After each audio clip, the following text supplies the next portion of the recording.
Hello ladies and gentlemen, and welcome to Sonic 3D Director's Cut. Now, as you can probably guess by my name of this is a redone version of Sonic 3D Flicky's Island on the Sega Mega Drive. That's actually been redone and retooled and modified and improved via the original director of the game, and right from the get-go you can actually see there's two major differences on the screen. You can see the timer and our total score, which is a neat little improvement that has been added, and the color of this water has been slightly modified. Ooh, I wonder why. To be honest, I can actually tell you why right now. It's because Supersonic has been added back into this game. But yeah, basically this is just a retooled version of Sonic 3D that's it's currently still in beta, this version. But it's just a retooled version that the original directors worked on that adds a bunch of quality of life changes to Sonic 3D. For instance, if I go off screen with the Flicky, it shows the Flicky on screen, and the little icon at the bottom of the screen will bounce to let me know the Flicky's gotten free, for instance, among many other things. Like, it's just a massive improvement to the original game, and Sonic's handling has also been modified. So, instead of being extremely hyper slippery and hyper fast, they slowed down his acceleration a hell of a lot. So now, when you're turning, Sonic has a little bit more... I don't know, he's a bit more clunky and slower, but I don't mean that in a bad way. It just makes him a little bit easier to manage, a little easier to control, which is something that I do appreciate. What can I tell you, ladies and gentlemen? But, yeah, it's basically... as you expect, it's Sonic 3D for the most part. Nothing much in terms of the core game itself has been changed. I mean, these enemies by here have been modified, so they're a little easier to dispatch, but otherwise, it's still a game as we all know and love it. What can I tell you, ladies and gentlemen? But the special stages are still intact here with Tails and Knuckles, and they've been modified slightly. So let me jump down here.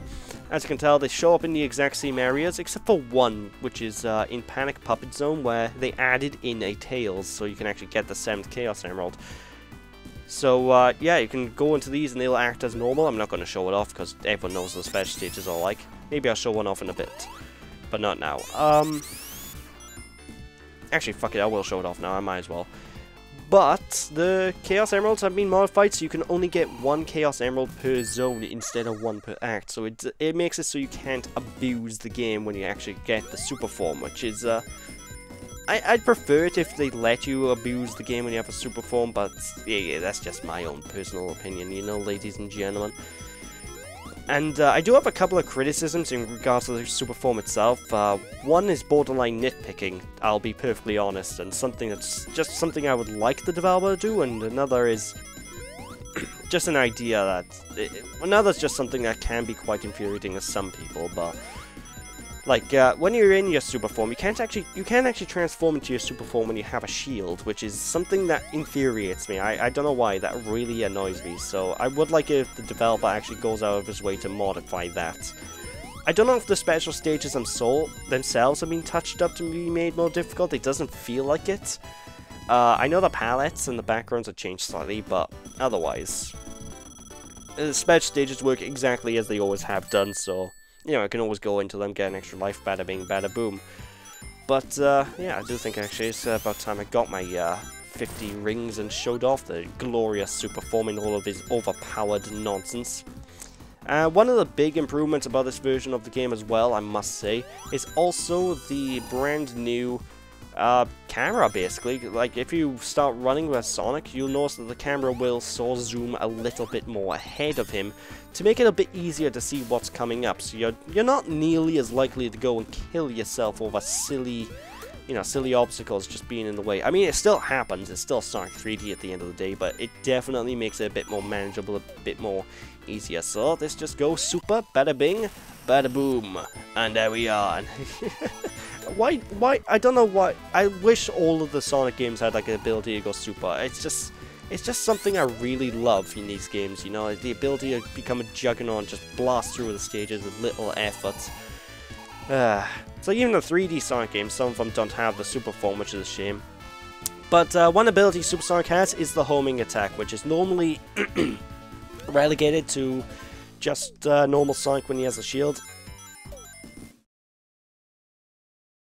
Oh, I do apologize. My throat's been a bit dodgy recently, so But yeah, Supersonic now has the homing attack as a base ability, which is also something that I really do like. I heard there's plans to possibly add normal Sonic to have that ability on his own.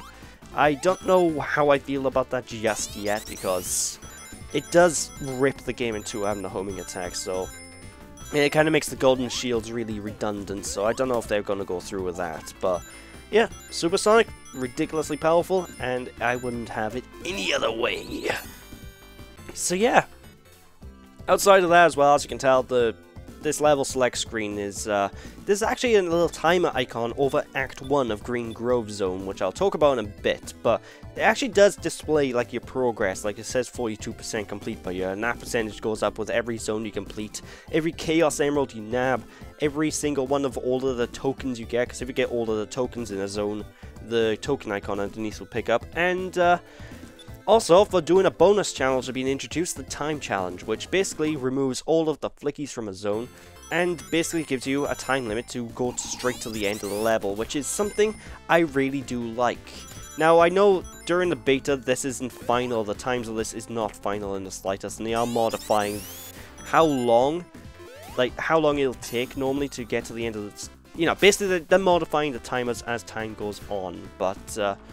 you know, in terms of having this as a feature, I absolutely like this. It's something to really encourage replayability and add more to the game. It's, again, this version of the game is nothing more than just updates with all these extra neat little features, and I absolutely love that.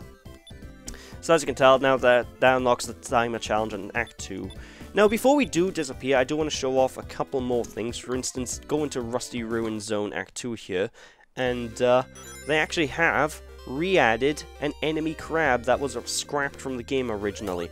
What does that enemy crab do? Basically the exact same as the crocodile badniks, they just run back and forth, but, you know, it's just a neat little addition, you know, it just adds a little bit more character to the game, and I honestly do appreciate it. One criticism is I can't get out of level once I've paused. I would like it... I know that's just the way the original game was, but if it's possible to add like a quit level button, I'd appreciate that, because I tend to like to go into these stages and then maybe change my mind about the level. I mean, I want to back out, so I would kind of like that if the developer's watching this and feels like putting something else into the game, but I digress. Right, anyway, I'm gonna finish up this level, and I'm gonna meet you guys afterwards, because I do have one last thing to show off, and I think I'm done with this video. Actually, quick thing, I almost forgot, when you go into your super form, obviously the Supersonic theme plays, and you become the Juggernaut that I love. Basically, one thing I really do like about this is the Supersonic theme will only play for one audio... I can just go straight up the slope. The Supersonic theme will only play for one audio loop, so basically, once the audio cuts out, the main level music will kick back in, and I really do love this. It really does make the game feel just, you know, it makes it so that you don't get sick and tired of the Supersonic theme, like that, which I know happens in a lot of games. For example, like in Sonic 2, if you have Supersonic, you'll be sick of the song by the end of the game. Same with Sonic 3 as well, and Sonic and Knuckles and all them. So I really like that. It only plays for one loop, then the main level music kicks back in. That's a cool way of doing it. I really do love that. So props on the developer. Oh, and it can transform back at will as well, which is also pretty damn dope. So yeah.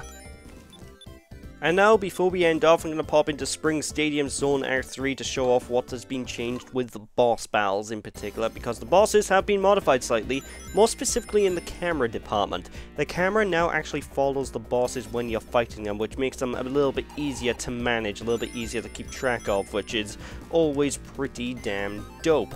Although, I have noticed I've been having a lot more trouble with the bosses, in particular during my playthrough of this version of the game, but like, this is my 4th time making this video, for instance, and I've just constantly been messing up on the bosses. But I was tired the last couple of times, so maybe that's why. So, yeah, there we go.